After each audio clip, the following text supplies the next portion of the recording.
Namaskaram. Today I'm making Malabar spinach soup, or we call it in Telugu Pulusu. This type of spinach is usually it comes in stalks like this, and the leaves are pretty big, and the leaf is kind of sticky. The stalk is also sometimes, as you see, if it breaks easily, that means it's pretty tender and you can use it. But if it is fibrous like this and it's not breaking, that means it's not tender, so we just have to discard that. So, and then these flowers or shoots kind of thing that comes out, just discard them. But the Malabar spinach, the leaf is very tasty and very healthy. So I'm going to show you how to make it, and also we can eat this with rice and a drop of ghee. Tastes very good. It's a tangy soup, so we in Telugu call it Pulusu. Alright, so let me show you the rest of the ingredients. We'll be using hing, of course, my favorite spice, and oil, about 2 to 3 teaspoons of oil. And for tadka, we'll be using 1 teaspoon of mustard, quarter teaspoon of fenugreek seeds or methi, about 3 to 4 dry red chilies. So first we'll be putting this as tadka, and then we'll be using the tamarind concentrate, the tamarind paste that we get here in it's about 2 to 3 teaspoons of tamarind paste. So the pulsu podi, the recipe I have posted on YouTube. So this is optional. If you want to use it, you may use it. Pulsu podi, the recipe is given. So if you want to use that, you can use it. This is just an optional item. So about 1 teaspoon of pulsu podi, half a teaspoon of haldi or turmeric powder, 1.5 teaspoons of salt, quarter cup of rice flour. This is the thickening agent we'll be using after we finish putting, after we finish cooking, we are just going to add it as a thickening agent. So these are the items, and also I have used 1 teaspoon of mustard and I have powdered it into a powder. You can just put it in a small mixie jar and grind it to a powder. It can be a coarse powder, it won't be fine anyways. Do not grind it for too long, as it's going to give out the oil. So grind about 1 teaspoon of mustard into a coarse powder. So these are the ingredients. I'm going to show you the next step, how to clean and wash these leaves, and then we'll chop it. The leaf is not very fresh, so we'll just pluck the leaves. We're going to use the leaves, and if the stem is tender, we'll use that. Otherwise, if it is not tender, we are just going to discard it. Okay, this part of the stem seems to be tender. See, it breaks off easily. So this part we are going to use it. And okay, I see the stem is pretty tender. So this stem we are going to, but from here, it doesn't break off easily. So I'm not going to use that. Just discard that. I'm going to be using this. And the flowers also, I'm just going to pluck and discard them. All right. I'm going to place everything in the colander and then wash it and then chop it. Do not chop it very fine. If you chop it very fine, it gives out a leafy taste. Try to make it just chop it roughly, and the leaves can be big in size. Okay, as you can see, I have washed all the leaves and cut them.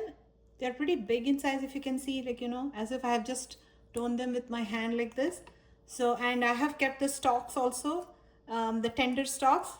I didn't cut them too small. As you can see, some of them are slightly big and they're pretty tender. So those are the stalks that I have added.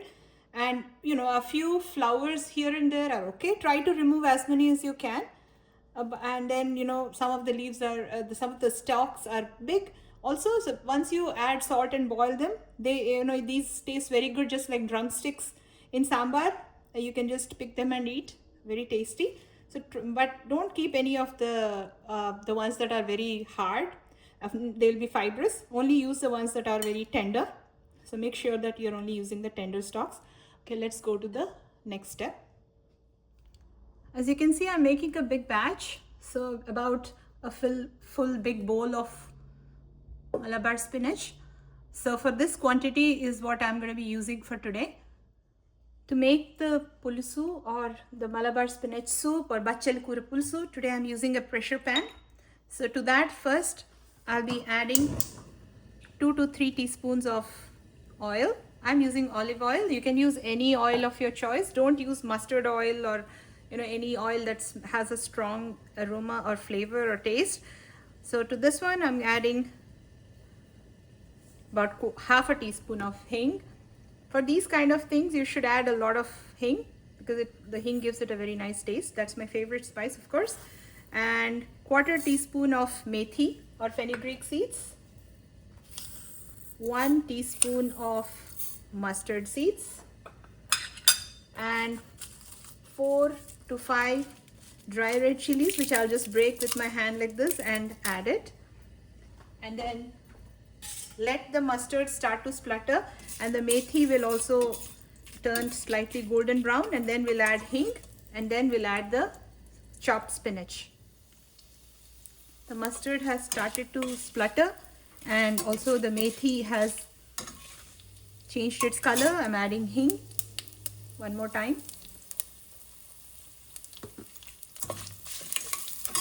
Now I'm going to add the chopped spinach.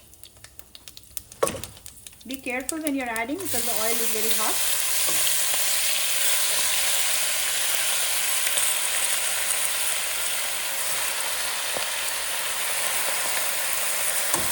Let this kind of settle down, and then I'm going to add the rest of the spinach also, because once in the oil, right now it's very fluffy. Once it kind of gets fried a little bit, it will settle down, and then you can add the rest of the spinach also. As you can see, the spinach has slightly settled down after frying for about a minute. So I'm adding the rest of the spinach also. So this is the quantity that I'm making. I just wanted to show you how much spinach, Malabar spinach I'm using. So about the pan full. Now let the rest of the spinach that we just added, that also let it get fried a little bit. And then we are going to add the rest of the ingredients. The Malabar spinach has a little bit of stickiness, you know, like how you see in bhindi. You may be able to see those sticky things, gooey stuff that, you know, kind of comes out when you mix it. So that's what is very good for your health also. So it goes away once you add the tamarind paste and everything. So just let the Malabar spinach first settle down. Then we are going to add salt. When you add the salt and tamarind paste, that stickiness kind of goes away. It's been about 3 minutes since I added the Malabar spinach into the pressure pan. Now I'm going to add the haldi and 1.5 teaspoons of salt. Then I'm going to add the water. So the water should be enough just to cover the spinach. So I'll show you just about a thin layer, like as you see. Look at this. Don't add too much water because the spinach also releases water. So add only about enough to cover the Malabar spinach, and then we let it boil for like 1 minute. Then I'm going to add the tamarind concentrate, ready-made tamarind concentrate. I'm adding about 4 teaspoons of tamarind concentrate.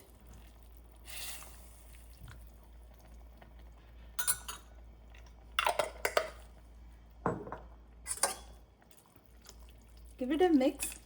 Then I'm going to close the pressure pan lid and give it just 1 whistle. 1 whistle is enough because this boils very fast. So we'll just give it 1 whistle. Okay, I've placed the lid and I've placed the weight. Now we'll wait for the 1 whistle. I'm cooking it on medium-high flame. So I'll wait for 1 whistle and then I'll switch it off. Okay, the pressure pan is giving 1 whistle. So now we are going to switch it off. We'll wait for the steam to release fully on its own, and then we are going to add the mustard powder and the rice flour and the pulsu podi after we are done. So when the steam is getting released, I'm taking the rice flour and adding the mustard powder to the rice flour, and I'll make a slurry by adding about half a cup of water to this, and then we can add this after we open the lid of the pressure pan. Okay, so this is the consistency of the slurry that I made with the rice flour and the mustard powder together. So just mix them together and keep it ready. We're going to be putting it as soon as we open the lid of the pressure pan. So this is the consistency, like pouring consistency. Make sure that there are no lumps. Just when you mix it thoroughly with a spoon, it gets mixed very easily. As you can see, the steam has completely released and this pin has dropped. That shows that the steam has gone. Let's remove the weight. Be very careful as the weight can also be hot. And then let's open the lid and check. Be careful, the steam can come to your hand, so always lift the lid to the side. Okay, the leaf has boiled well, and see there is this much amount of liquid still in the pulusu. This is what we want. That's why we have to add less so that it doesn't get too watery. All right, so now let us switch on the stove again. Let it come to a boil. There you go, it's boiling. And now we'll add the slurry. This is just to thicken the pulusu. And then the mustard powder, as I said, it's optional. Some people don't like the taste of the mustard powder. You can avoid that if you don't want it. So this thickens the pulusu a little bit. So if you want less water, you can add less water also to the pulusu. Some people keep it very thick. So it depends on your taste again, but I like it slightly on the watery side, so I just kept it this way. And then this is the pulusu podi. Again, this is also optional, as I said. So this is just to enhance the flavor. Give it a mix again. Let it boil for about a minute. Don't boil for too long, because once you add the mustard powder and you boil it for too long, for about 5-6 minutes, then it becomes kind of bitter. So let it boil for just about 2 to 3 minutes. And the trick here is just add 2 teaspoons of oil on the top. This is the most important step, I would say. It gives a very nice flavor when you add the oil on top, and the way it looks also, it makes it look very glossy and beautiful. Now I'm going to it's been about 2-3 minutes since it's been boiling. I'm just going to switch off the stove. And now the pulusu is done. Once it cools down, it thickens even more. So let's let it sit for a bit, and then you can remove it into a serving dish. There you go. Bachal kura pulusu is ready to be served. It tastes delicious with rice and any kind of papukura. You make cabbage papukura, for which I have posted the recipe. These two are a great combination with rice. So papukura, cabbage papukura, and bachal kura pulusu. These two are an excellent combination. Do try it and let me know, and hope you all enjoy.